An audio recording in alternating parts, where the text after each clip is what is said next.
Nakakansela na ng DILG ang pasaporte ng negosyanteng si Atong Ang na ipinapaaresto ng 2 korte dahil sa mga nawawalang sabongero. Hindi po bababa sa 17 tip na ang natanggap ng pulisya sa kinaroroonan ni Ang. Ang resulta ng paggalugad sa ilan dyan sa pagtutok ni Marisol Abduraman. Sumugod ang mga tauhan ng CIDG sa lugar na ito sa Rosario, Batangas kaninang umaga matapos makatanggap ng impormasyon hinggil sa umunoy kinaroroonan ng negosyanteng si Charlie Atong Ang.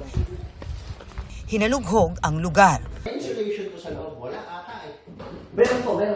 Para isilbi ang mga warrant of arrest na inilabas ng 2 korte kaugnay sa pagkawala ng mga sabungero sa Santa Cruz, Laguna at Lipa, Batangas.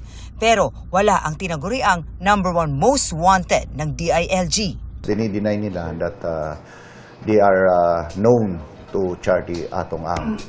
Kahapon, ang malawak na farm na ito sa Porac, Pampanga ang pinasok ng CIDG. Wala roon si Ang, pero inamin ng may-ari ng farm na doon kumukuha ng manok ang negosyante. Nakausap din namin yung mismong may-ari at sinasabi niya, oh yes, magkakilala sila way back nung sa online sabong dahil doon kumukuha ng mga manok para doon sa mga laban. Sa ngayon, tanging si Atong Ang na lang ang hindi pa naaaresto sa lahat ng mga akusado. Simula nang lumabas ang warrant of arrest kay Atong Ang, mahigit 10 lugar na raw ang pinuntahan ng mga otoridad pero bigo pa rin silang mahuli. Ang ngayon itinuturing na most wanted sa bansa.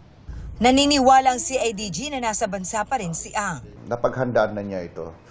And as I said, he has the resources. He has circle of friends. He has properties na pwedeng na nagagamit niya para sa kanyang pagtatago. From time to time, nagmo-move siya.